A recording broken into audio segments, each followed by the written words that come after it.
ज्यादा रिटर्न है, और मिड कैप क्या है कि yes medium risk medium return. तो आपके रिस्क के अनुसार आप वहां पे इन्वेस्ट कर सकते हो, राइट। ऐसा रहता है। डेप्ट में हमने देखा था, राइट, डेप्ट में हमने क्या देखा कि डेप्ट फंड जो है वो एक्चुअली होते क्या है, उसमें हमने देखा था, देखिए, लिक्विड फंड, राइट। तो लिक्विड फंड जो है वो कितने दिन के लिए होता है, बताइए मुझे। अगर डेप्ट फंड जो है वो गवर्नमेंट सिक्योरिटीज, कंपनीज का टेम्पररी लोन, गवर्नमेंट का टेम्पररी लोन, कॉर्पोरेट का टेम्पररी लोन, इसमें हम इन्वेस्ट किए करते हैं, और उसमें से एक फिक्स्ड रिटर्न हमें मिलता है। तो इसमें हमने लिक्विड फंड देखा था। तो मुझे बताइए, लिक्विड फंड जो है वो कितने दिन तक आप रख सकते हो, मतलब अगर मुझे लेना है तो मेरा जो टारगेट है वो 3 या 4 महीने का है, तो मुझे लिक्विड फंड सूट होगा क्या, बताइए। मेरे पास लमसम अमाउंट है, मुझे 3 महीने में निकालनी है। यस, तो मैं कर सकती हूँ लिक्विड फंड में काम।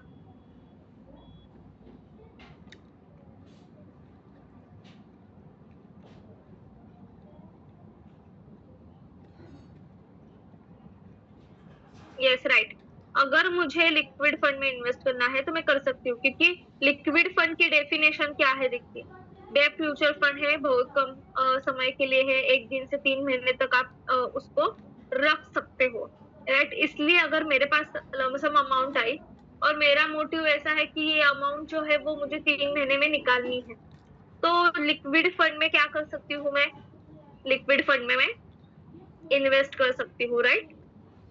यस। उसके बाद हमने सेकेंड देखा था शॉर्ट टर्म, राइट। तो शॉर्ट टर्म फंड जो है उसका टाइम क्या होता है, बताइए, कितने देर तक हम उसे रख सकते हैं। यस, शॉर्ट टर्म का बताइए।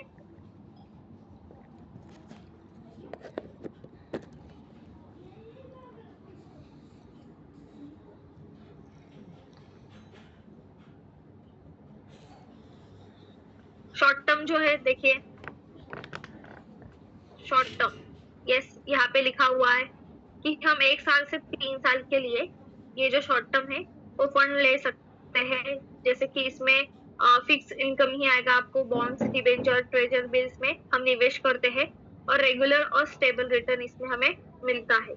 तो देखिए, कल ही हमने टाइप्स जो है वो स्टार्ट किए हैं, तो आपको ये धीरे धीरे खुद भी पढ़ना है, मतलब जैसे कि हमारा सेशन खत्म होता है तो आपको इसकी प्रैक्टिस करनी बहुत इम्पोर्टेंट है, क्योंकि अगर आपको उसमें इन्वेस्ट करना है तो आपको पता होना चाहिए कि कौन कितना रिटर्न देता है, किस तरीके से देता है, हमें किस तरीके से हमें उसमें काम करने की जरूरत है, राइट। यस, बहुत सारे स्टूडेंट ऐसे रहते हैं कि उनके पास अमाउंट आती है, लमसम अमाउंट। और कोई लोग जो है वो बिजनेस भी करते हैं, तो उनका ऐसा रहता है कि मैम मेरे पास सिर्फ 4 या 5 महीने के लिए है, पर वो बैंक में पड़े रहने से अच्छा है कि मैं 4-5 महीने के लिए इन्वेस्ट करके अच्छे तरीके से रिटर्न उस पे ऊपर कमाऊं, राइट। तो उनके लिए लिक्विड फंड जो है वो बेटर है, राइट। लिक्विड फंड जो है बेटर है, राइट। आप इसको 1 दिन में भी निकाल सकते हो अगर आपको निकालना है। नॉर्मल हम म्यूचुअल फंड में एसआईपी करेंगे तो उसके लिए 3 या 4 दिन का टाइम लगता है। जैसे हमने टाटा लार्ज कैप में देखा था कि अगर आपको निकालना है, स्मॉल कैप में रहेगा, लार्ज कैप में, मिड कैप में, अगर आपको एसआईपी निकालनी है तो कम से कम नॉर्मल इक्विटी में 3 से 4 दिन का टाइम लगता है। पर अगर आप डेप्ट में लिक्विड फंड सिलेक्ट करोगे तो उसमें क्या होता है, 1 दिन में आपका जो पैसा है वो निकल जाता है, ठीक है। तो मुझे बताइए, जितने हमने टाइप्स देखे हैं वो क्लियर है क्या, रिप्लाई कीजिए। यस, क्लियर है आपको कैसे टाइप्स है, किस तरीके से है।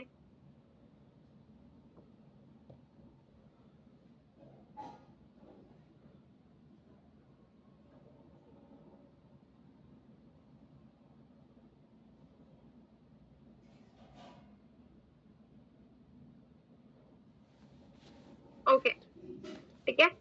यस, एक ही स्टूडेंट को सिखा रही हूँ क्या यहाँ पे मैं, बस करना है कहाँ पे नहीं, ये सतुल सर ने किया हुआ है, ठीक है। तो ये गोल बेस जो है वो यहाँ पे जो आपको सिर्फ अप्रोक्स मैंने अमाउंट डालने के लिए कही थी वो आपको खुद डालना था, राइट, ठीक है। उसके बाद यहाँ पे ये जो जस्ट नॉर्मली मैंने एक चार्ट बनाया था कि अगर आपकी सैलरी 20,000 है, 12,000 आपके एक्सपेंसेस जा रहे हैं, तो 8,000 आप इन्वेस्ट कर रहे हो, तो 8,000 की आप SIP, बाकी के जो बचे हुए हैं सबकी SIP आप कर सकते हो। मतलब मैंने सैलरी के अनुसार यहाँ पे दिया हुआ था। नॉर्मली इन्वेस्टमेंट्स अगर करते हैं तो लोग 20% रखते हैं नॉर्मली। अगर आप मनी मैनेजमेंट का कोर्स अगर हर संडे अटेंड करते रहेंगे तो उसमें इन्वेस्टमेंट सेविंग्स हमारी 20% रहती है हमारे सैलरी के ऊपर। पर यहाँ पे मैंने 40% अमाउंट दी थी। 20% मतलब 4,000 भी अगर आपके है सेविंग्स में, वो भी आप SIP के लिए वहां पे कर सकते हो। फिर उसके बाद match your goal with the time and investment.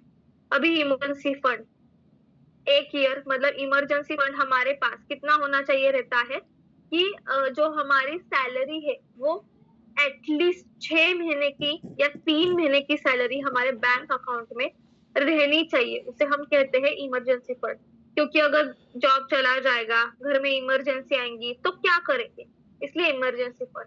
अभी इमरजेंसी के लिए और दो ऑप्शन है आपके पास, वो है एक हेल्थ इंश्योरेंस और एक टर्म इंश्योरेंस। वो भी आप दोनों देख सकते हैं। हेल्थ इंश्योरेंस भी आप कर सकते हो और टर्म इंश्योरेंस भी आप कर सकते हो। उससे क्या होता है, एक जो इमरजेंसी रहती है हमारी वो कंप्लीट होती है। और ज्यादा नहीं, अगर आप हेल्थ इंश्योरेंस मेडिक्लेम भी अगर लेते हो तो बहुत सी फैसिलिटी आपको मिलती है मेडिक्लेम में। जैसे कि आप आपके फैमिली का भी मेडिक्लेम एक ग्रुप में कर सकते हो, या फिर जिनका एज है आपके घर में उनका भी आप मेडिक्लेम कर सकते हो, राइट। फिर अगर आप कंपनी में हो तो ऑलरेडी बहुत सारे स्टूडेंट है जिनका कंपनी में होता है, तो उनका भी आप मतलब सिर्फ डिटेल्स देख लीजिए कि मेडिक्लेम में बहुत सारी फैसिलिटीज रहती है। अगर एक बार हम मेडिक्लेम हमने निकाल लिया और हम एडमिट हो गए तो तब लोगों को समझ में आता है कि अरे ये तो फैसिलिटी हमारे मेडिक्लेम में नहीं है। जैसे कि रूम का रेंट रहता है, राइट। फिर जो हमें हुआ है, जैसे कि कैंसर है या BP है, ये तो ये सारी चीजें वहां पे मेंशन होनी चाहिए। कोई जो रहते हैं मेडिक्लेम करते समय बताते नहीं है कि पहली बीमारी हमें कुछ है या नहीं। अगर वो बीमारी पहले से है और आपने मेडिक्लेम में नहीं दी तो वो बीमारी वहां पे इलाज उसका मेडिक्लेम द्वारा नहीं होता है, ये ध्यान में रखिए। तो मेडिक्लेम में वो भी कंफर्म करना रहता है कि वेटिंग पीरियड, मतलब जैसे कि मैंने आज मेडिक्लेम निकाला तो मैं ये जो मेडिक्लेम है ये कितने दिन बाद यूज करना स्टार्ट कर सकती हूँ। जैसे कि अगर मुझे 4 या 5 दिन ही बुखार आ गया या फिर कुछ हो गया तो मैं एडमिट हो गई, तो वहां पे हमने अगर फाइल दिखाई कि नहीं हमारा मेडिक्लेम है तो वहां पे लिखा हुआ रहता है कि 1 महीने का वेटिंग पीरियड है, 2 महीने का वेटिंग पीरियड है। अगर पहले से ही हमें बीमारी है तो एटलीस्ट 6 महीने का या 1 साल का वो वेटिंग पीरियड देते हैं। और अगर कुछ नॉर्मल वगैरह है, नहीं हमें कुछ बीमारी, तो 1 महीने का वेटिंग पीरियड ऐसा रहता है वहां पे। तो इमरजेंसी के लिए आप टर्म इंश्योरेंस या फिर मेडिक्लेम हेल्थ इंश्योरेंस ये भी कर सकते हैं। और इसका प्रीमियम मतलब जो आपको अमाउंट भरनी रहती है वो बहुत कम रहती है। जैसे कि अगर आप एक साथ 3 साल का लोगे और अगर आप 10 लाख का निकालोगे क्लेम, ये 10 लाख के 10 लाख आपको भरने नहीं पड़ते हैं, ये ध्यान में रखिए। 10 लाख का सिर्फ आप क्लेम निकालते हो, ठीक है। और उसके हफ्ते अगर आप देखोगे, अगर 3 साल के लोगे तो करीब 2,000 या 3,000 का EMI आपको पड़ता है हेल्थ इंश्योरेंस के लिए। अगर फैमिली में लोगे तो उससे और अच्छा बेनिफिट मिलता है, ठीक है। मतलब सभी लोग कवर्ड हो जाते हैं फैमिली के। तो इमरजेंसी के लिए एक तो आप 3 महीने की सैलरी पूरी रखो या 6 महीने की सैलरी पूरी बैंक में रखो, या फिर मेडिक्लेम हेल्थ इंश्योरेंस जो है वो आप निकाल सकते हो, ठीक है। तो यहाँ पे टारगेटेड अमाउंट 1 ईयर, अभी जब सबके सैलरी के अनुसार टारगेटेड इमरजेंसी अमाउंट रहेगी। रिक्वायर्ड मंथली SIP अप्रोक्स, मतलब यहाँ तक अगर 1 साल तक पहुंचना है आपको तो 10,000 की SIP आपकी कंपलसरी होनी चाहिए। अभी नेक्स्ट है वेकेशन। 2 साल में हमें इंटरनेशनल ट्रिप वगैरह कुछ करनी है, ठीक है। तो उसके लिए टारगेटेड अमाउंट कितनी है, 2,40,000। तो अप्रोक्स कितनी SIP करनी चाहिए, 8,500 की SIP करनी है। अभी 5 साल में मुझे कार परचेस करनी है, राइट। 5 साल में मुझे कार परचेस करनी है तो 10 लाख की कार है तो एटलीस्ट 12,000 की SIP मुझे पर मंथ करनी पड़ेगी। चाइल्ड एजुकेशन है, राइट। यहाँ पे देखिए 25 लाख रुपए डाले हैं तो 12,000 की SIP आपको 10 साल के लिए करनी पड़ेगी। उसके बाद है रिटायरमेंट, राइट। तो 25 ईयर के लिए 1 करोड़ का टारगेट है, तो 5,000 की एसआईपी आपको करनी पड़ेगी। मतलब आपके गोल्स के हिसाब से आपको ये रखना है। तो सबको एसआईपी कैलकुलेटर पता है क्या? रिप्लाई कीजिए मुझे। यस, एसआईपी कैलकुलेटर पता है, किस तरीके से कैलकुलेट किया जाता है। अगर मेरा टारगेट है तो मैं किस तरीके से एसआईपी कैलकुलेट कर सकती हूँ। देखिए, गूगल पे डालना है एसआईपी कैलकुलेटर, ठीक है। गूगल पे मैंने यहाँ पे डाला। अभी सबसे अच्छा कौन सा है, तो ज्यादा मैं ग्रो वगैरह का नहीं यूज करती हूँ, राइट। ये जो है एसआईपी कैलकुलेटर, यहाँ पे देखिए इस तरीके का ब्लू कलर का सिंबल है। ये बहुत अच्छा है, बहुत अच्छे तरीके से वो हमें इजीली यहाँ पे देता है, ठीक है। अभी एसआईपी कैलकुलेटर में आप डाल सकते हो, अगर मुझे मान लेते हैं कार मुझे अभी 2 साल में ही लेनी है और मेरा टारगेट जो है वो एटलीस्ट 12 लाख का है, 12 लाख की कार मुझे लेनी है। तो यहाँ पे मैंने डाला कि मैंने अभी मेरे पास सेविंग में है कि मैं एसआईपी में 5,000 रुपए पर मंथ डाल सकती हूँ और मेरे पास टाइम है 2 साल का। तो मंथली इन्वेस्टमेंट अमाउंट में मैं क्या डालूंगी यहाँ पे? 5,000, ठीक है। फंड्स अपने ऊपर डिपेंड रहते हैं, ठीक है। इन्वेस्टमेंट पीरियड मेरा है 2 साल का, राइट। अभी एक्सपेक्टेड रिटर्न अगर मैं डालने गई नॉर्मल मान लेते हैं फ्लेक्सी कैप में, तो फ्लेक्सी कैप का रिटर्न वो मैं बताने वाली हूँ। हम लार्ज कैप का देखते हैं, ठीक है। लार्ज कैप में अगर इन्वेस्ट करने गए, ठीक है, तो एक्सपेक्टेड रिटर्न लॉन्ग टर्म के लिए मुझे रहेगा 10 से 15 का, ठीक है। मान लेते हैं यहाँ पे 12%, ठीक है। मान लेते हैं यहाँ पे 12%, तो यहाँ पे मैंने 12% लिखा है। अभी एडजस्ट फॉर इन्फ्लेशन, इन्फ्लेशन क्या? महंगाई। तो महंगाई 2 साल में कितनी बढ़ सकती है, कितनी नहीं बढ़ सकती, उसके ऊपर भी डिपेंड रहता है। तो मैंने एडजस्ट फॉर इन्फ्लेशन नो ही रखा, ठीक है, और कैलकुलेट किया, ठीक है।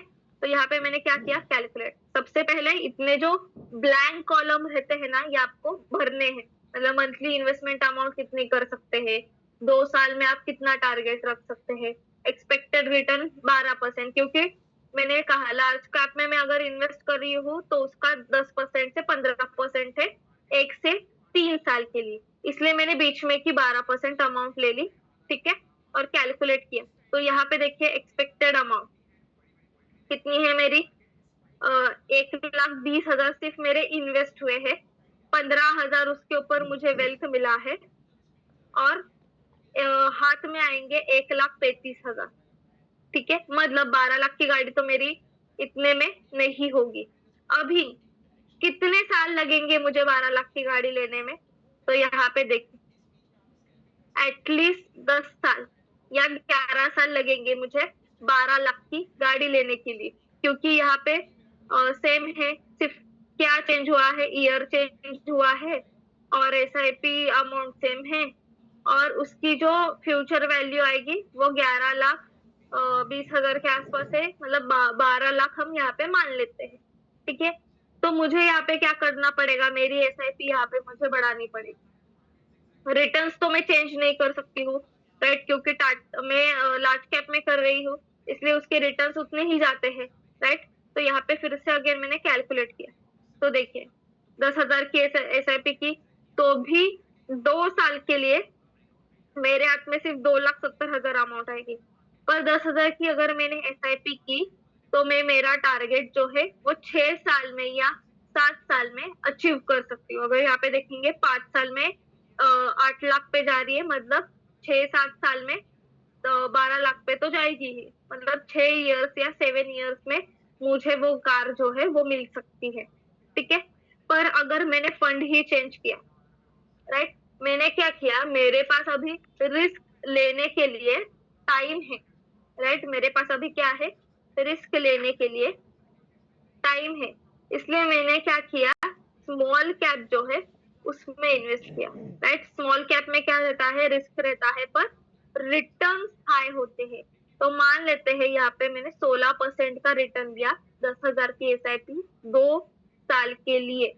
तो यहाँ पे देखिए मेरे रिटर्न्स चेंज हुए। मतलब अगर मेरे को कार लेनी है तो मैं 5 या 6 साल में ही, मतलब सेम 5 या 6 साल में ही मैं मेरी जो कार है वो ले सकती हूँ।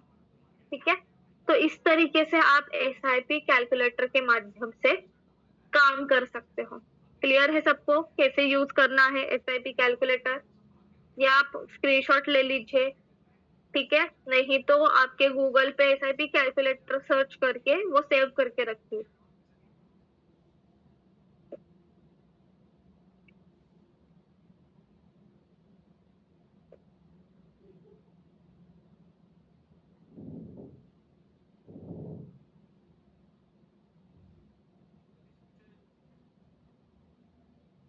ऐसा कोई भी नहीं रहता है रमेश सर, कोई भी कंपनी आपको ऐसे करोड़ों का रिटर्न नहीं देती। क्या बोलते हैं उसे, कंसिस्टेंसी बहुत मैटर करती है कि आप कितना कांस्टेंट एसआईपी में पैसा लगाते हो, एक साल में उसको स्टेप अप करते हो, क्योंकि एसआईपी स्टेप अप करना बहुत जरूरी है। वो आगे हम सीखने वाले हैं, मतलब जैसे कि अगर मेरी एक साल 10,000 की एसआईपी चल रही है तो एक साल के बाद वो एटलीस्ट 11,000 12,000 होना बहुत जरूरी है, तो ही आपके रिटर्न्स बढ़ सकते हैं। अभी लिक्विड फंड मान लेते हैं तो वो नहीं कभी ये होते हैं कि घाटे में नहीं जाते हैं, क्योंकि वो बॉन्ड्स रहते हैं, गवर्नमेंट बॉन्ड्स रहते हैं, उसके ऊपर आपको इंटरेस्ट मिलता है। लिक्विड फंड मतलब क्या, गवर्नमेंट बॉन्ड्स, राइट, कंपनी के बॉन्ड्स, वो घाटे में नहीं जाते, उसके ऊपर आपको इंटरेस्ट मिलता है। यस, और कौन सी कंपनी या इंडेक्स जो 25 साल में 5,000 मंथली में 1 करोड़ मिल सकता है? तो आपको अगर रिस्क लेना है तो आप मैं आगे बताने वाली हूँ गोल्ड डीटीएस, उसमें भी काम कर सकते हैं, राइट। अभी आप देखोगे एसबीआई गोल्ड का हमने देखा था, तो उसमें भी कंटिन्यूसली बढ़ रहा था ना। तो आप अगर रिस्क लेना चाहते हो, 25 साल में आपको 5,000 के एसआईपी से जाना है, अभी आप यहाँ पे ही देख लीजिए, 5,000 एसआईपी 25 साल, ठीक है, एक्सपेक्टेड रिटर्न हम यहाँ पे 15 रखते हैं। अगर मैंने कैलकुलेट किया तो आराम से आप 1 करोड़ तक जा सकते हो। मतलब नॉर्मल आप अगर इक्विटी भी म्यूचुअल फंड में करते हो ना, तो भी आप 25 साल में 1 करोड़ तक पहुंच सकते हो 5,000 की एसआईपी करके।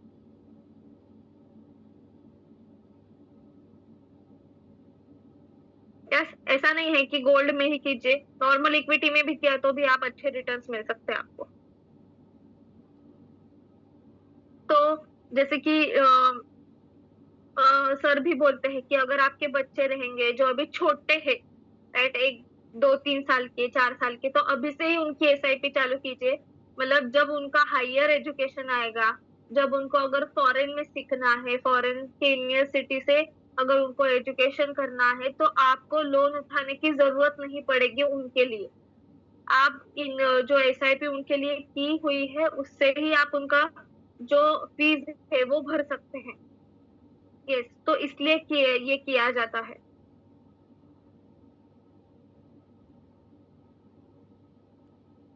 यस, क्लियर है सबको एसआईपी कैलकुलेटर? रिप्लाई कीजिए।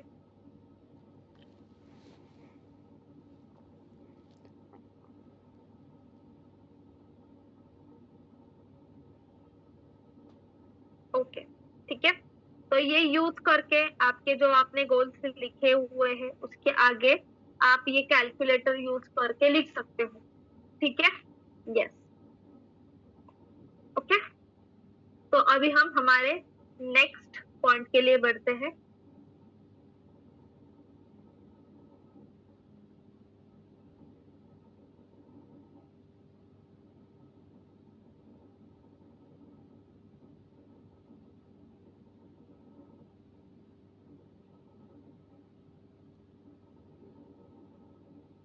ओके, तो टाइप्स में हमने देखा इक्विटी, डेट, ठीक है।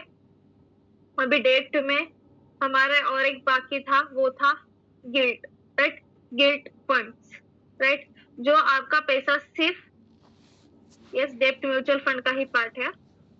एक ही मिनट, ठीक है, जो आपका पैसा सिर्फ और सिर्फ गवर्नमेंट सिक्योरिटीज, मतलब जो हमने देखा था सरकारी बॉन्ड्स, उसमें निवेश करता है। यानी ये फंड किसी प्राइवेट कंपनी या बैंक में पैसे नहीं लगाता है। गिल्ट फंड क्या करता है, जो हमारे गवर्नमेंट के बॉन्ड्स रहते हैं, गवर्नमेंट के बॉन्ड्स मतलब क्या, कि गवर्नमेंट को लोन की जरूरत पड़ती है, इसलिए पब्लिक के लिए वो एक शेयर के टाइप में देते हैं, जिससे गवर्नमेंट देता है, इसलिए उसे बॉन्ड्स कहते हैं। राइट, अगर कंपनी देती रहेगी तो उसे हम क्या कहेंगे, उसे शेयर्स कहते हैं।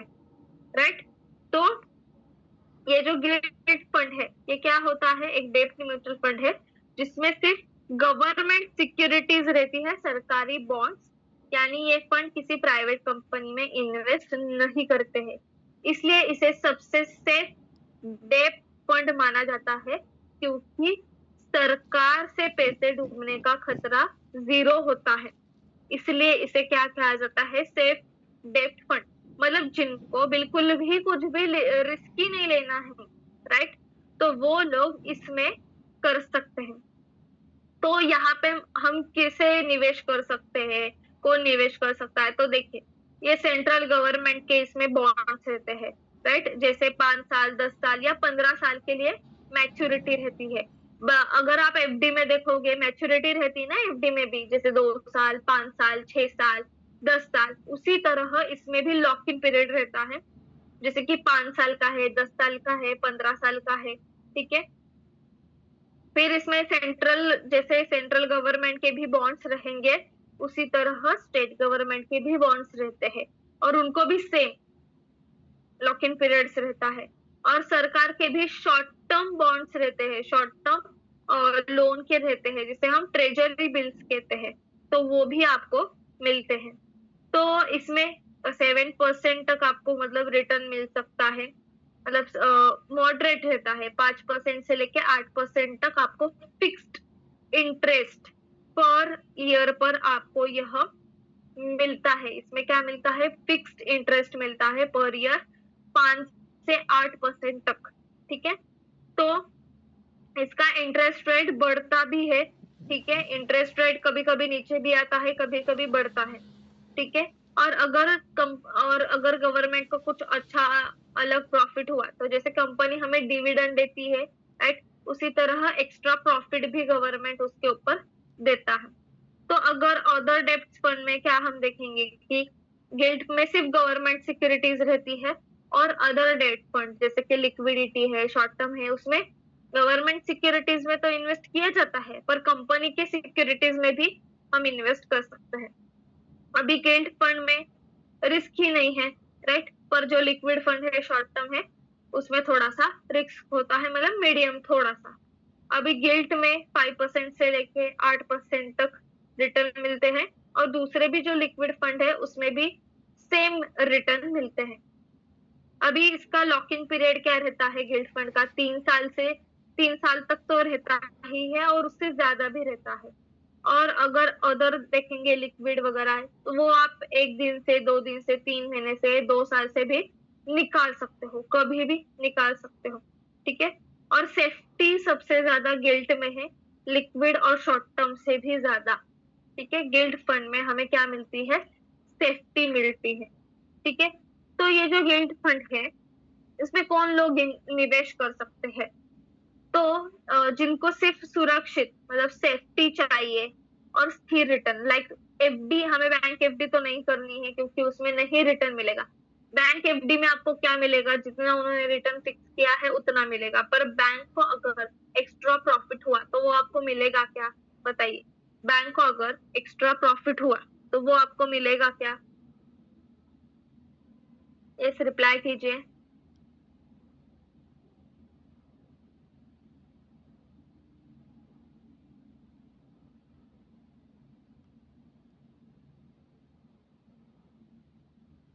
मान लेते हैं यही अमाउंट मैंने एलआईसी में की इन्वेस्ट, बताइए एलआईसी मुझे देगा कब प्रॉफिट। एलआईसी में तो लोग 25-25 कितने साल, बाप रे, 30-30 साल तक भरते हैं पैसे। क्या मिलता है उन पैसों का, मुझे अभी तक समझ में नहीं आता है। एटलीस्ट आप जो इन्वेस्ट करें उसके ऊपर आपको प्रॉफिट तो भी मिलना चाहिए ना, पर वही अमाउंट आपको फिर एक एज के बाद रिटर्न की जाती है, जितनी आपने इन्वेस्ट की है उतनी। सिर्फ दूसरा बेनिफिट क्या देते हैं कि हम होम लोन के लिए आपको अप्लाई करने में इजी जाता है, या फिर कहाँ पे कौन सा लोन लेना है, तो वो LIC अगर रहेगी तो इजी रहता है। Yes, LIC as a death certificate, yes वो तो है, राइट। तो उसमें क्या होता है कि एक्सीडेंटल वगैरह रहेगा कि एक्सीडेंट, मतलब जिनकी LIC स्टार्ट है उनका एक्सीडेंट वगैरह हो गया, वो गुजर गए, तो उनके फैमिली को वो सारे पैसे जो है वो मिलते हैं, एक ऐसा भी होता है, राइट। तो इस तरीके से LIC में बेनिफिट होता है। पर अगर उसी तरह से हम अच्छे SIP भी करेंगे तो उसमें तो हमारे नॉमिनी होते ही है ना, राइट। पर आप जो इन्वेस्ट कर रहे हो उसका डबल भी हो रहा है ना आपका वहां पे। Yes, right. मतलब जो आप इन्वेस्ट कर रहे हो उसके ऊपर आपका पैसा तो बढ़ रहा है ना, एटलीस्ट। तो यही रहता है कि बैंक में भी अगर FD करते हो तो बैंक आपको कुछ नहीं देगा सिवाय इंटरेस्ट के। पर ये जो फंड रहते हैं, गिल्ड फंड देखेंगे आप, राइट, जैसे लिक्विड या फिर शॉर्ट टर्म, ये आपको क्या करते हैं, इंटरेस्ट भी देते हैं। यस, इंटरेस्ट भी देते हैं और क्या करते हैं, यस, और क्या करते हैं, इंटरेस्ट भी देते हैं और जो उनको बेनिफिट रहता है वो भी देते हैं, right. Yes Vikram sir, family care रहता है LIC में, पर वो आपके मेडिक्लेम और हेल्थ इंश्योरेंस में भी रहता है, वहां पे भी आप इन्वेस्ट कर सकते हैं। यस, तो इमरजेंसी के लिए अगर आपको कुछ चाहिए तो LIC ये है एक ऑप्शन। पर इमरजेंसी अगर आपको देखनी है तो इमरजेंसी में आप मेडिक्लेम ले लीजिए, हेल्थ इंश्योरेंस ले लीजिए, या फिर SIP कीजिए, या फिर आपकी जो सैलरी है उसका 6 महीने की सैलरी बैंक में होनी चाहिए या 3 महीने की सैलरी होनी चाहिए, ऐसा रहता है। यस, LIC का एक बेनिफिट रहता है कि आप कौन सा भी लोन लेने के लिए जाएंगे तो वो आपके सिबिल स्कोर भी शायद से नहीं चेक करते हैं, क्योंकि आप LIC में इन्वेस्ट करते हो इसलिए, राइट। ऐसे बहुत सारे स्टूडेंट के साथ हुआ है कि मैम अगर होम लोन लेना है तो इजी जाता है, LIC अगर रहेगी तो ऐसा होता है, ये बेनिफिट उसमें मिलता है आपको। यस, तो हम थे गिल्ट फंड में, राइट। मैंने गिल्ट फंड में आपको एक पॉइंट कहा कि इन्वेस्ट तो करेंगे ही, उसके ऊपर इंटरेस्ट मिलेगा, प्लस गवर्नमेंट को जो प्रॉफिट रहेगा वो आपको मिलता है उसके ऊपर। तो इसमें कौन कर सकता है, जिनको सिर्फ स्टेबल रिटर्न चाहिए, सेफ रहना चाहते हैं वो लोग। फिर जो 3 साल ज्यादा समय के लिए पैसे लगाना चाहते हैं वो लोग, मतलब एटलीस्ट लॉक इन पीरियड कितना रहता है, 3 साल का, राइट। लॉक इन पीरियड कितना रहता है, 3 साल का। तो उनके लिए ये एक है, पैसा डूबने की जिनको खतरा रहती है, राइट, पैसे जो डूबने की चिंता रहती है, तो वो यहाँ पे इन्वेस्ट कर सकते हैं, क्योंकि यहाँ पे आपका पैसा कभी भी डूबेगा नहीं, राइट। और जो लोग लॉन्ग टर्म में इन्वेस्ट करना चाहते हैं वो भी इस फंड में इन्वेस्ट कर सकते हैं, ठीक है। तो ये हुआ हमारा गिल्ट फंड। क्लियर है सबको? रिप्लाई कीजिए। यस, मैं दिखाने वाली हूँ रमेश सर, आज दिखाने वाली हूँ मैं प्रॉफिट मैक्स में भी कैसे दिखाया जाता है।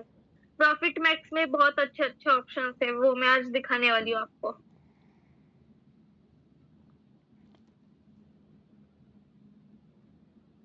ठीक है। फिर देखिए, इसके बाद है हाइब्रिड। हाइब्रिड मतलब क्या, जो आपका पैसा दोनों जगहों पर निवेश करता है, इक्विटी में भी और डेब्ट में भी। इसका मतलब है इक्विटी से ग्रोथ, उच्च रिटर्न पाना, और डेब्ट से स्टेबिलिटी और सुरक्षा मिलना, यानी रिस्क कम, रिटर्न बेहतर, राइट। ये होते हैं किसमें, हमारे हाइब्रिड फंड में, राइट। तो मान लीजिए किसी के पास हाइब्रिड फंड का पोर्टफोलियो है, तो उसमें क्या रहता है, 65% वो शेयर्स में रहता है, 35% वो बॉन्ड्स में रहता है। ये ध्यान में रखिए, अगर आप हाइब्रिड ले रहे हो तो 65% आपका इक्विटी में जाएगा, 35% आपका बॉन्ड्स में जाएगा, मतलब जो डेब्ट फंड है उसमें जाएगा। जब शेयर मार्केट अच्छा चलता है तो इक्विटी का आपको अच्छा रिटर्न मिलता है, और जब मार्केट गिरता है तो डेब्ट जो हिस्सा है वो आपके जो म्यूचुअल फंड रहेगा उसको स्टेबल करने में लगता है। मतलब मार्केट अगर गिर जाएगा तो अगर आपके पास डेब्ट फंड रहेंगे तो वो स्टेबल करता है हमारे रिटर्न को, मतलब ज्यादा रिटर्न्स हमारे माइनस में जाने नहीं देता है, इसलिए इसे हाइब्रिड कहते हैं। ठीक है। तो जैसे कि हाइब्रिड फंड में अगर आप पैसे इन्वेस्ट कर रहे हो तो रिटर्न्स इसमें 8% से 9% तक का पर ईयर का रिटर्न रहता है। हाइब्रिड फंड में कितना रहता है? 8% से 9% का रिटर्न हाइब्रिड फंड में आपको पर साल जो है वो मिलता है। ठीक है। तो बहुत सारे यहाँ पे ये है हाइब्रिड फंड्स है। ठीक है। उसमें भी आपको बहुत इसमें रिटर्न्स अच्छे मिलते हैं। तो हाइब्रिड फंड में एक ऐसा भी है आर्बिट्रेज फंड, जो बहुत अच्छा रिटर्न्स भी देता है। ठीक है। वो भी इक्विटी में भी है और डेट में भी है, तो वो भी मैं आपको बताने वाली हूँ। तो जैसे कि हम कंपेयर करेंगे रिटर्न्स में, हमने अभी क्या क्या देखा? इक्विटी देखा, टाइप्स में इक्विटी देखा, फिर डेब्ट देखा, और अभी हाइब्रिड देख रहे हैं। तो हाइब्रिड में आपको रिटर्न कितना मिलेगा? 7% से 10% तक। इक्विटी में अगर आप करने जाओगे तो 10% से 15% तक, और डेप्ट म्यूचुअल फंड में आप करने जाओगे तो 5% से 7% तक। अभी रिस्क किसमें है? तो हाइब्रिड में मीडियम रिस्क है, क्योंकि यहाँ पे लिखा है देखिए, यानी रिस्क कम और रिटर्न बेहतर, मतलब इसमें मीडियम रिस्क है हाइब्रिड में। इक्विटी में ज्यादा रिस्क है, मैंने शेयर्स में कहा, शेयर्स में हम करते ही है ऑलरेडी, तो सबको पता है ज्यादा रिस्क है। और अगर आप 1 साल करोगे, राइट, डेप्ट में अगर देखोगे तो लो ही रिस्क है, क्योंकि गवर्नमेंट बॉन्ड में आप इन्वेस्ट करते हो, इसलिए रिस्क लेने की जरूरत नहीं है। ठीक है।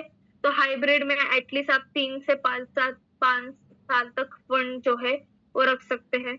5 साल से ज्यादा आपको इक्विटी में काम करना पड़ता है। मैंने जैसे आपको कहा कि अगर अच्छे रिटर्न चाहिए तो इक्विटी में, शेयर्स में, लार्ज कैप में आप 5 साल से ज्यादा रखिए स्टॉक, तो ही आपको अच्छे रिटर्न मिलेंगे। मतलब बहुत सारे स्टूडेंट है जो मुझे कॉल करके पूछते हैं कि मैम 2 साल के लग सकते हैं क्या 3 साल के लिए?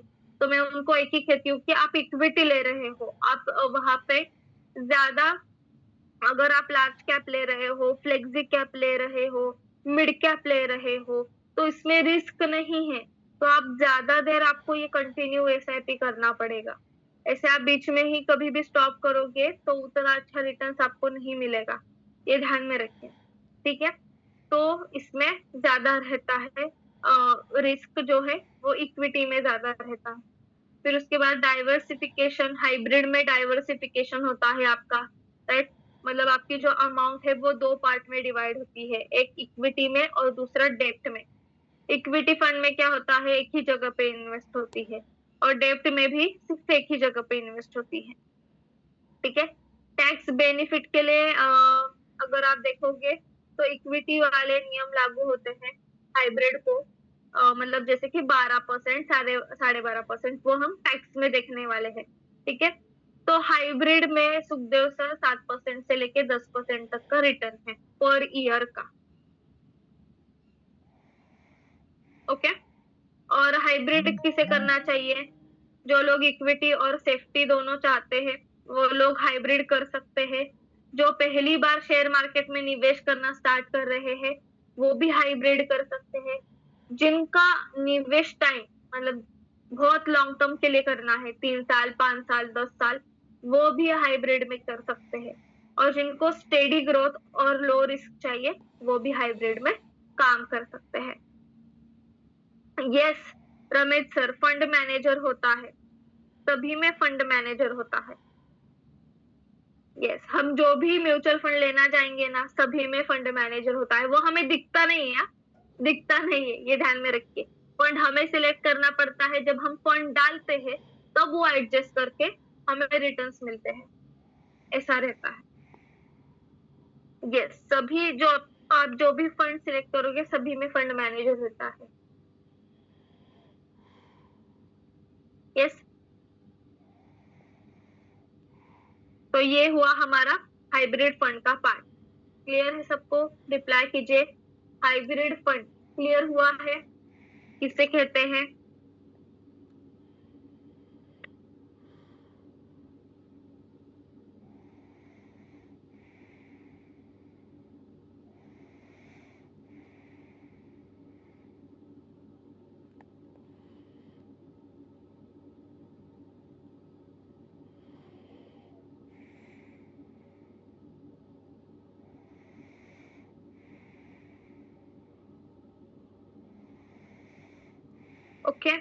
ठीक है। तो अभी ये हाइब्रिड हुआ है, उसके बाद है इंडेक्स फंड। ठीक है।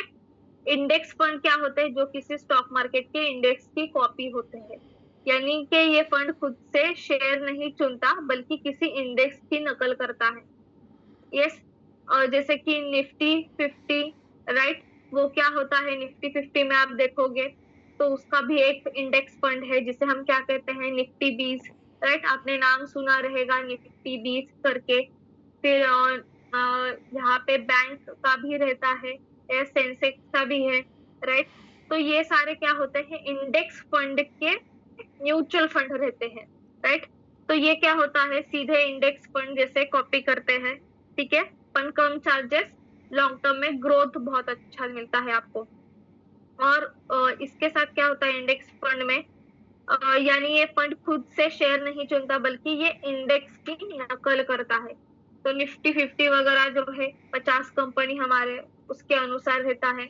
मतलब अगर निफ्टी 50 बढ़ेगा तो ये जो म्यूचुअल फंड है ये भी बढ़ता है, और अगर निफ्टी गिरेगा तो ये फंड भी गिरता है। ठीक है। मान लीजिए अगर आपने 10,000 निफ्टी 50 के इंडेक्स में लगाए हैं और निफ्टी 50 इंडेक्स एक साल में 10% से बढ़ा, तो ये जो आपका जो सेम सिमिलर फंड रहेगा म्यूचुअल फंड, वो भी उतना ही बढ़ेगा। राइट। इसलिए यहाँ पे बहुत इंपॉर्टेंट है कि रिस्क, जैसे कि अगर आप देखोगे निफ्टी, मतलब कंपेयर करना है आपको निफ्टी का चार्ट और जो निफ्टी 20 है उसका चार्ट। उससे आपको समझ में आएगा कि निफ्टी अगर एक साल में इतनी बड़ी है तो निफ्टी 20 का चार्ट भी कितना बड़ा हुआ रहेगा। राइट। मैं आपको दिखाऊंगी जब हम प्रॉफिट स्मार्ट का ऐप ओपन करेंगे तब। ठीक है। तो इंडेक्स फंड का फायदा क्या है? कम खर्चा रहता है इसमें, वो भी मैं बताने वाली हूँ कि क्यों। आसान और पारदर्शी रहता है, क्योंकि जिनको मार्केट का नॉलेज है उनको समझ में आएगा कि निफ्टी क्या है, किस तरीके से काम करती है, कितने कंपनीज उसमें इन्वेस्ट करते हैं, लॉन्ग टर्म में अच्छा रिटर्न मिलता है इसका।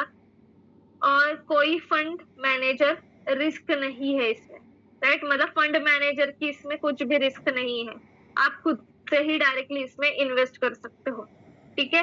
फिर ये हुआ हमारा इंडेक्स फंड। उसके बाद ETF, इसके ऊपर तो हम डीपली नॉलेज करने वाले हैं, तो भी शॉर्टकट में आपको थोड़ा सा इसका बताती हूँ कि ETF मतलब क्या? एक्सचेंज ट्रेडेड फंड रहते हैं, जो ETF stock exchange NSE BSE पे शेयर की तरह ट्रेड होता है, यानी आप इसे रियल टाइम प्राइस पे खरीद या बेच सकते हैं, जैसे किसी कंपनी या शेयर खरीदते हैं तब। ठीक है। अभी ये ध्यान दीजिए, ETF में दो है कि एक आप SIP भी कर सकते हैं और एक ETF आप नॉर्मली भी बाय और सेल भी कर सकते हैं। शेयर्स की तरह नॉर्मल बाय भी सेल कर सकते हैं। और ETF आप क्या कर सकते हैं? नॉर्मली SIP भी उसमें कर सकते हैं। ठीक है। तो ये बहुत इंपॉर्टेंट है कि आपको ये जानना जरूरी है कि इंडेक्स फंड जो है वो एक्चुअली हमारी इंडेक्स की कॉपीज रहती है म्यूचुअल फंड की, और ETF जो है वो एक्सचेंज ट्रेडेड फंड रहते हैं, जिसमें आप नॉर्मली शेयर्स बाय और सेल भी कर सकते हैं, और सेकेंड ऑप्शन है आप वहां पे SIP भी कर सकते हैं। ठीक है। तो जैसे कि कल मैंने आपको SBI का गोल्ड दिखाया ETF, वो है। राइट। अगर आप निफ्टी 50 में देखोगे तो HDFC इंडेक्स फंड भी है। राइट। तो ये बहुत फेमस फंड रहते हैं। ठीक है। तो अगर हम कंपेयर करेंगे इंडेक्स फंड और ETF में, तो म्यूचुअल फंड के लिए हम इंडेक्स भी ओके रहता है, और ETF जो है वो शेयर्स के जरिए भी हम उसमें काम कर सकते हैं। अभी इसमें डीमैट जरूरी है क्या? हाँ, तो दोनों में भी जरूरी है, क्योंकि हम उससे काम ही उससे करना चाहेंगे, तो दोनों में भी जरूरी है। ठीक है।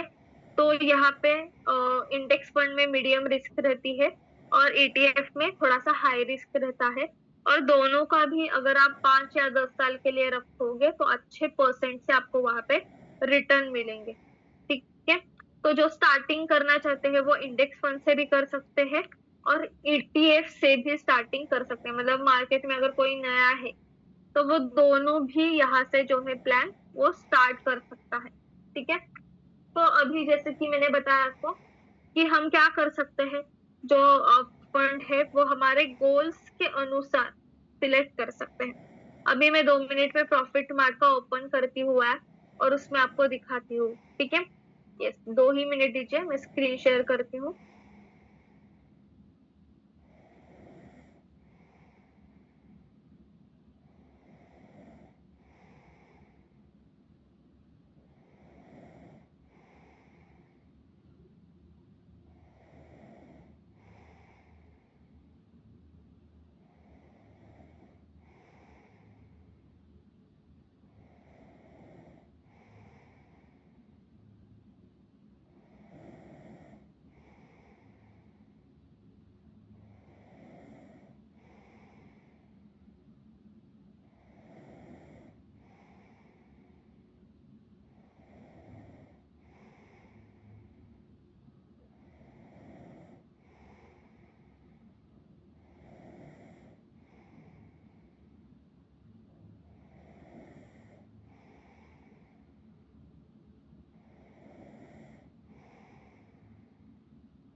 यस, आप देख सकते हैं, देखिए प्रॉफिट मैक्स का जो अकाउंट है म्यूचुअल फंड का वो अलग रहता है, ये ध्यान में रखिए, ठीक है।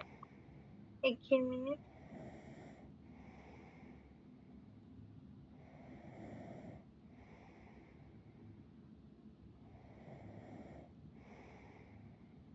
यस, अभी देखिए, ये जो प्रॉफिट मार्ट का है वो अलग रहता है। मतलब अगर आप म्यूचुअल फंड में प्रॉफिट मार्ट में इन्वेस्ट करना चाहते हो तो उसका अलग ऐप है।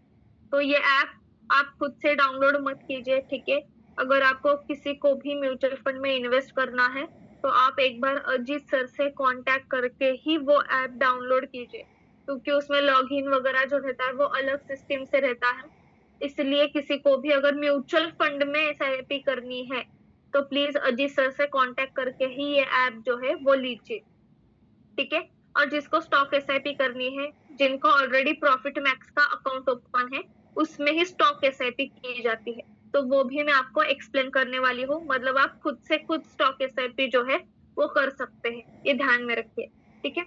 अभी ये प्रॉफिट मार्क का मैंने म्यूचुअल फंड का ओपन किया है, ठीक है। इसमें आप देख सकते हो फंड पिक्स में अगर आप क्लिक करोगे, ठीक है, फंड पिक्स में, तो इसमें देखिए कैटेगरीज है, राइट। तो जो हमने सीखा, यस, कि डेप्ट में गिल्ट फंड है, तो उसके ऊपर अगर मैंने क्लिक किया, एक ही मिनट,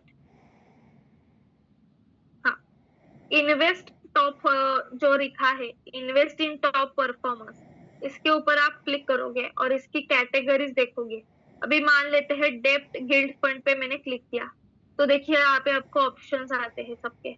अभी टॉप में कौन है? 7.77%, मोतीलाल ओसवाल, 5 ईयर जी F&O तो ये गिल्ड फंड है, राइट। इसके ऊपर आप क्लिक कर सकते हैं, एक ही मिनट,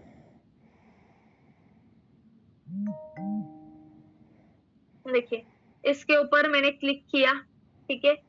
तो यहाँ पे मुझे ऊपर एनएवी, जैसे मैंने आपको स्टार्टिंग में कहा, एनएवी मतलब क्या? उस म्यूचुअल फंड की प्राइस, जैसे हम कहते हैं कि अभी शेयर मार्केट में कि जैसे कि टाटा स्टील का जो शेयर है उसकी प्राइस अभी 200 रुपए है, तो उसी तरह हम मोतीलाल ओसवाल का ये जो गिल्ड फंड है उसके एक यूनिट की प्राइस वो रहती है 12 रुपए, जिसे हम एनएवी कहते हैं। तो इसमें आपको चार्ट देखिए दिखाई देता है। अगर मैं 1 साल का चार्ट देखूंगी तो 1 साल का चार्ट मुझे इस तरीके से यहाँ पे दिखाई देता है। अगर मैं 3 साल का देखूंगी तो मुझे इस तरीके से वो दिखाई देता है, ठीक है। तो यहाँ पे कैटेगरी वगैरह सब लिखा हुआ रहता है। बेंचमार्क जो है वो मैं एक्सप्लेन आगे करने वाली हूँ कि कैटेगरी एक्सपेंस रेशो क्या होता है, बेंचमार्क क्या होता है, ठीक है। तो यहाँ पे कंपोजिशंस में देखेंगे कि 100% डेप्ट में ही किया जाता है इसका इन्वेस्टमेंट, ये ध्यान में रखें, ठीक है। फिर उसके नीचे अल्फा, शेप रेशो, मीन, ये सारी चीजें हम देखने वाले हैं। इजी है, इनके सिर्फ नाम हार्ड है, पर इनका जो मीनिंग है, उनका जो अर्थ है वो बहुत एक बहुत अच्छा है, और ये ज्यादा देखते भी नहीं है। अल्फा, शार्प रेशो, मीन, ये ज्यादा कुछ भी हम देखते नहीं है। पर ये हम म्यूचुअल फंड का कोर्स सीख रहे हैं, इसलिए इसका भी हम पॉइंट जो है वो देखने ही वाले हैं। ठीक है, तो यहाँ पे इन्होंने कैलेंडर ईयर रिटर्न्स दिया है। देखिए 2025 में 7.15 का है, 2024 में 7.60 का है, 2023 में 7.18 का है। और इसमें देखिए नीचे फंड मैनेजर राकेश शेट्टी ऐसा लिखा हुआ है। ठीक है, तो यहाँ पे भी आपको सारी चीजें जो है वो दिखाई देती है। देख किस तरीके से सेक्टर्स में इक्विटी में 0.7% है और डेप्ट में ही सबसे ज्यादा इन्वेस्ट है।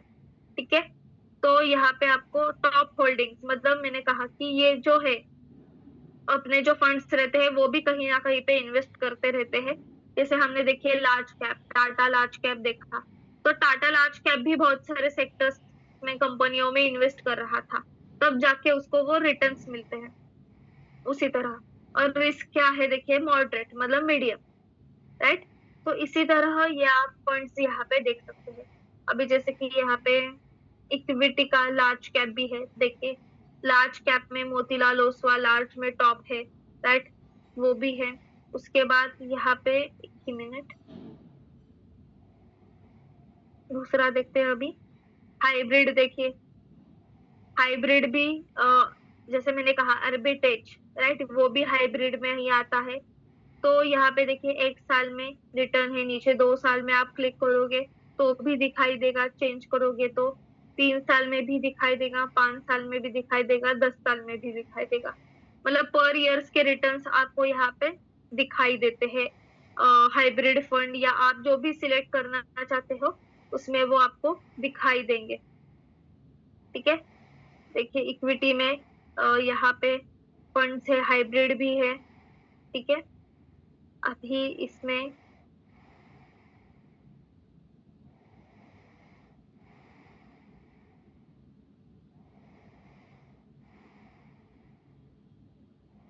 डेप्ट में लिक्विड फंड भी है। देखिए डेप्ट में हमने लिक्विड फंड देखा था, तो डेप्ट में लिक्विड फंड भी है। तो यहाँ पे 1 साल का रिटर्न, 2 साल का रिटर्न, 3 साल का रिटर्न, 5 साल का रिटर्न, 10 साल का, 15 साल का, ये सारे रिटर्न्स आपको यहाँ पे दिखाई देते हैं।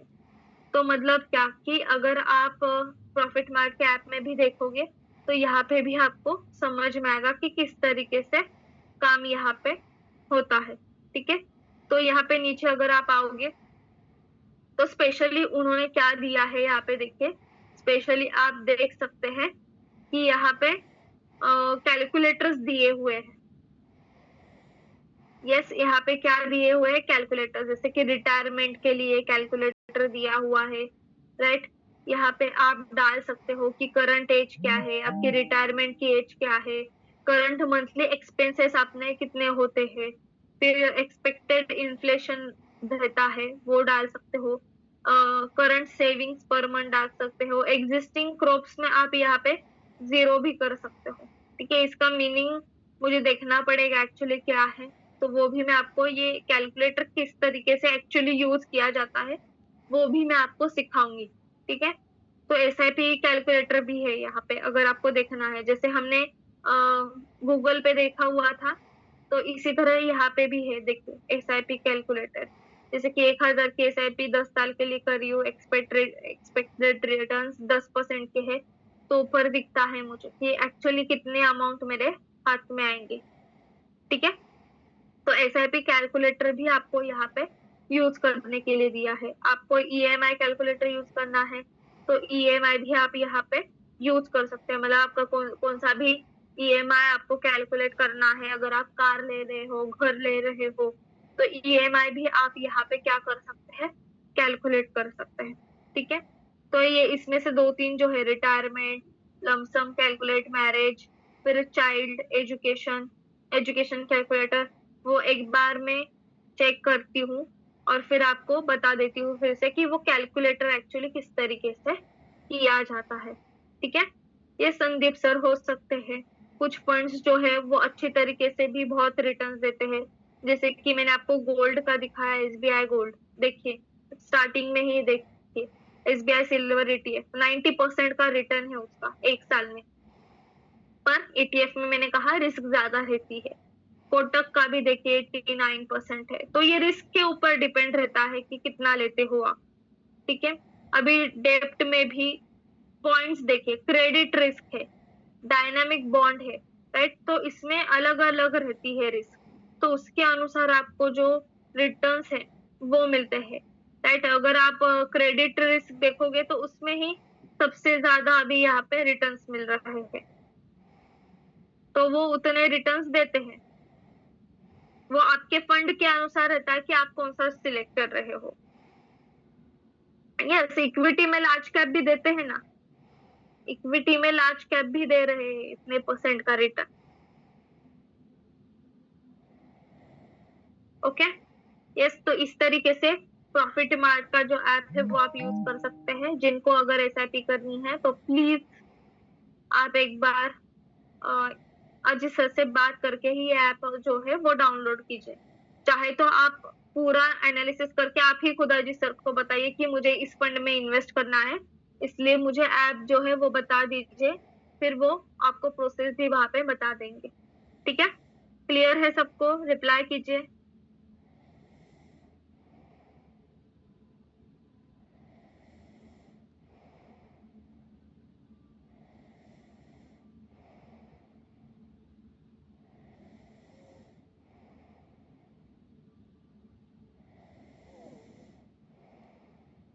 एक ही मिनट, स्क्रीन स्टॉप करती हूँ।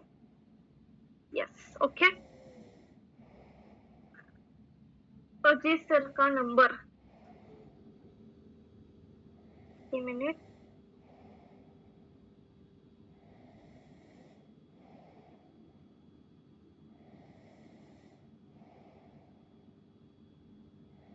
अगर आपका प्रॉफिट मार्ट का डीमैट अकाउंट रहेगा तो अजीत सर आपको वहां पे हेल्प करेंगे, ठीक है। अगर आपका प्रॉफिट मार्ट का डीमैट अकाउंट नहीं रहेगा तो वो आपको डायरेक्टली हेल्प नहीं कर सकते हैं, ये ध्यान में रखिए, ठीक है। चैट बॉक्स में मैंने अजीत सर का नंबर जो है वो सेंड किया है। यस,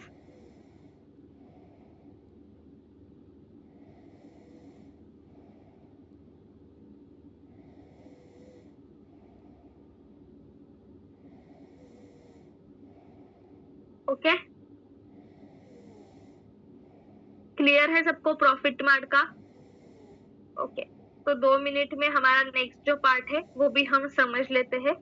तो एसआईपी में दो प्लान्स रहते हैं। अगर आपने कोई भी एसआईपी ओपन की ना तो उसके आगे देखिए जी करके आता है ब्रैकेट में, डी करके आता है या नहीं बताइए। अगर आप कौन सा भी म्यूचुअल फंड के सिलेक्ट करते हैं उसके आगे जी, ब्रैकेट में जी ऐसा आता है, या फिर ब्रैकेट में डी ऐसा आता है। यस, अगर आपने देखा रहेगा, राइट। तो यही रहता है डायरेक्ट प्लान और रेगुलर प्लान। यस, क्या होता है? डायरेक्ट प्लान और रेगुलर प्लान, ऐसे दो ऑप्शंस एसआईपी में होते हैं। अभी ये सभी फंड को होते हैं क्या? तो बिल्कुल भी नहीं, कुछ जो चुने फंड्स रहते हैं उन्हें ही रहता है। अभी डायरेक्ट प्लान क्या होता है? तो देखिए, इसका मतलब है कि आप सीधे म्यूचुअल कंपनी में निवेश करते हैं, मतलब इसमें कोई भी middle man, adviser, agent, broker नहीं होता है। कैसे निवेश करते हैं? आप एएमसी की वेबसाइट पर जाकर सेबी रजिस्टर्ड प्लेटफॉर्म से रजिस्टर करते हो। अभी ये एएमसी क्या होता है? ये म्यूचुअल फंड की कंपनी रहती है, जैसे कि हमारी देखिए सेबी है, राइट। अगर हमें शेयर्स में इन्वेस्ट करना है तो सेबी है, उसके अंडर फिर एनएससी और बीएससी है। उसी तरह अगर आप हमें म्यूचुअल फंड करना है तो इंडिया ने उसके लिए अलग कंपनी बनाई है, उसे हम एएमसी कहते हैं। तो उसके वेबसाइट पर जाकर अगर आप करते हो तो उसमें डायरेक्ट रहता है, इसमें कोई भी ब्रोकर वगैरह नहीं रहता है, जैसे कि हमारा ऐप, राइट।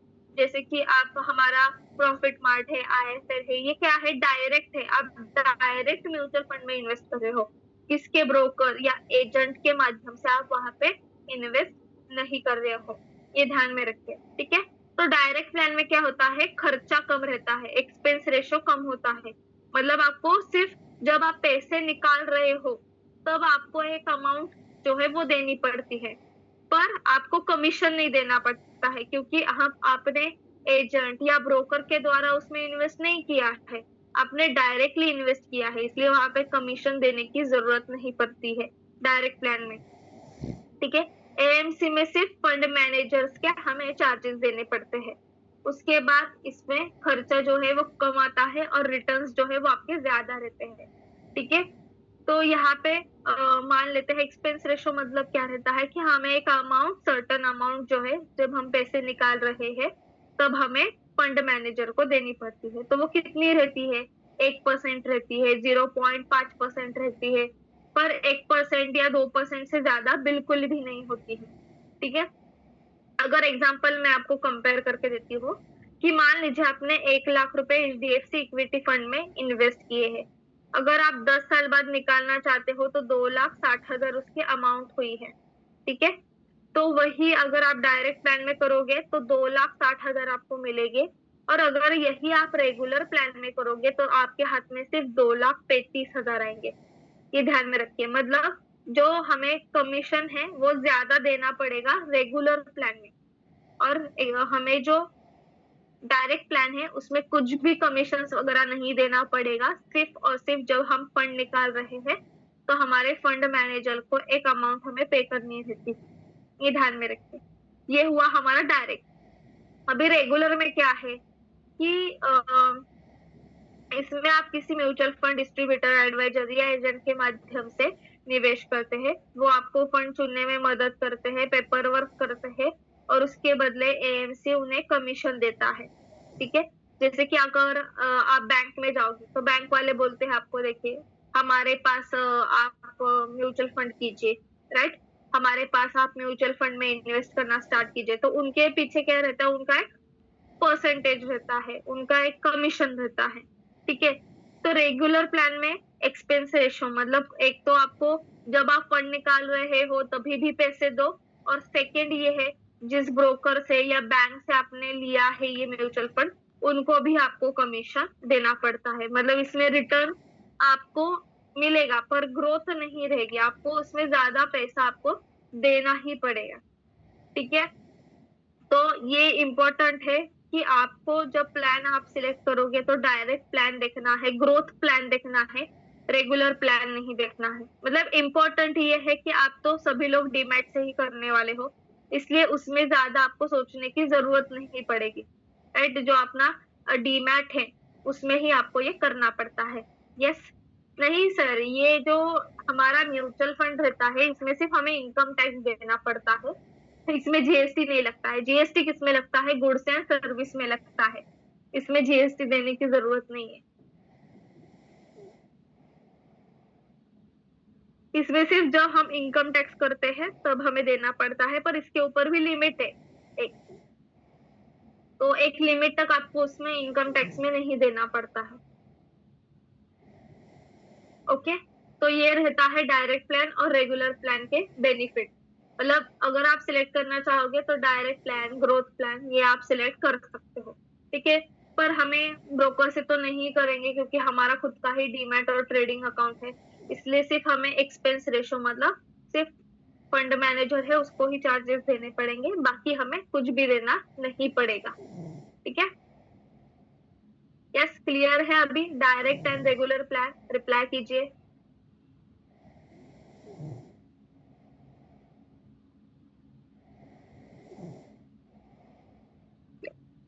बाकी स्टूडेंट रिप्लाई कीजिए, क्लियर है?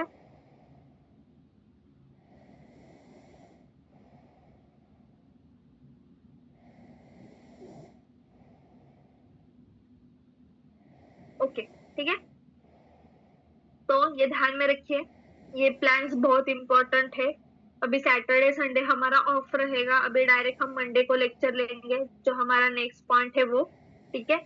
तो 2 दिन आपके, अगर आपने गोल्स नहीं लिखे हैं तो गोल्स लिखिए। उसका एसआईपी कैलकुलेटर इसलिए मैंने आपको सिखाया कि 2 दिन आप स्टडी कर सको, राइट। तो वो 2 दिन आप स्टडी कीजिए उसका। फिर आपको फंड्स कौन से चाहिए, कैसे बेनिफिट्स आपको मिलेगा। अगर मेरे पास 2,000 है पर मुझे 4 साल में इतना पहुंचना है तो कौन सा फंड देखना पड़ेगा। ये सारी चीजें आप नोट करके रखें और उसके अनुसार अभी से ही प्लान करना स्टार्ट कीजिए, क्योंकि अभी बहुत अच्छा चांस है, क्योंकि मार्केट ही हमारा नीचे है, राइट। तो उसमें आप चांस लेने के लिए बहुत अच्छा टाइम मिला है आपको। यस, तो अभी से ही अपना फाइनेंशियल प्लान, आपके फैमिली का फाइनेंशियल प्लान जो है वो स्टार्ट करना पड़ेगा, ये ध्यान में रखिए, ठीक है। यस, और असाइनमेंट्स सेंड की गई है, असाइनमेंट नंबर 1, असाइनमेंट नंबर 2 दोनों भी सेंड की गई है ग्रुप में, प्लीज चेक कीजिए। और ये कंपलसरी है कि अगर आप असाइनमेंट करोगे तो ही आपको क्लियर होगा कि आप कहाँ पे सही हो और कहाँ पे रॉन्ग हो, ठीक है। और सेकेंड थिंग, सबके पास यूट्यूब है ना, रिप्लाई कीजिए चैट बॉक्स में, सबके पास यूट्यूब है।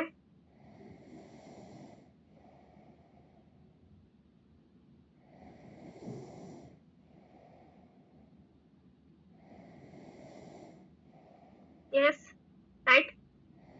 तो आपके गूगल पे यूट्यूब आपको सिलेक्ट करना है, ठीक है। और यूट्यूब पे आपको क्या करना है, अभी सब अगर आप ध्यान दे रहे रहेंगे ग्रुप में, राइट, तो आपके लिए केएस का नवीन और एक कंपनी जनरेट की गई है आपके लिए। जैसे कि केएस शेयर मार्केट एकेडमी थी, अभी एक और एक कंपनी आपके लिए जनरेट की गई है, केएस अल्फा फाइनेंशियल फ्रीडम, ठीक है। यस, राइट रमेश सर, ये कंपनी आपको केएस अल्फा फाइनेंशियल दी गई है, ये अपनी केएस शेयर मार्केट एकेडमी की कंपनी है। अभी ये अलग क्यों ओपन की गई है, तो केएस शेयर मार्केट आपको शेयर मार्केट प्रोवाइड कर रहा है, और केएस अल्फा फाइनेंशियल फ्रीडम जो है वो आपको फाइनेंस रिलेटेड टिप्स प्रोवाइड करेगा, ये ध्यान में रखिए। फाइनेंस रिलेटेड आपको टिप्स जो है वो प्रोवाइड करेगा। अगर आप केएस शेयर मार्केट एकेडमी का चैनल देख रहे हैं तो देखिए इन्वेस्टमेंट सीरीज सर करते हैं उसके ऊपर, राइट। अभी तक सर ने 6 सीरीज या 5 सीरीज वहां पे दी है, अगर आपने चेक किया रहेगा तो, केएस शेयर मार्केट एकेडमी। देखिए हिंदी चैनल अगर आपने देखा रहेगा तो उसके ऊपर आप देख सकते हैं, अभी तक यहाँ पे वीडियोस में सर ने अभी तक देखिए 5 एपिसोड डाले हैं इन्वेस्टमेंट्स के, राइट। तो उसी तरह यहाँ पे भी सर आपको नॉलेज दे रहे हैं। उसी तरह ये जो केएस अल्फा फाइनेंशियल फ्रीडम, इसके ऊपर भी सर आपको जो फाइनेंस का नॉलेज होना चाहिए वो देने वाले हैं। तो उसके लिए ये जो चैनल है ये ओपन किया है, तो आपको स्टूडेंट को कंपलसरी उसको सब्सक्राइब करके रखना है। इससे आपको समझ में आएगा कि सर ने कौन सा वीडियो अपलोड किया है, तो वो आपको फोन पे समझ में आएगा कि सर ने अच्छा कौन सा तो भी वीडियो फाइनेंस के बारे में अपलोड किया हुआ है। तो इसके ऊपर भी आपको बहुत सारा नॉलेज जो है वो मिलने वाला है। तो सभी स्टूडेंट इस चैनल को सब्सक्राइब करके रखें, अगर आपको आपका फाइनेंशियल नॉलेज जो है वो बढ़ाना है तो, ठीक है।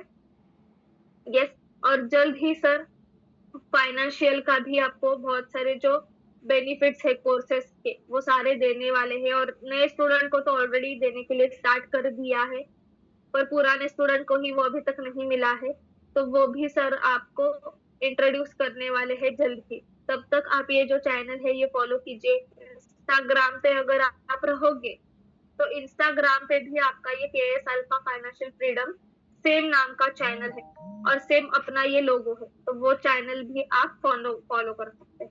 ओके, क्लियर है सबको?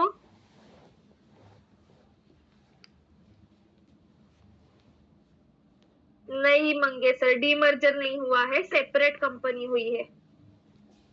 के share market academy separate company है, के S alpha Financial freedom separate company है, क्योंकि स्टूडेंट को समझ में नहीं आएगा, स्टूडेंट कंफ्यूज हो जाएंगे, इसलिए फाइनेंस पार्ट जो है वो अलग रखा है सर ने, और शेयर मार्केट पार्ट जो है वो अलग रखा है आपके लिए।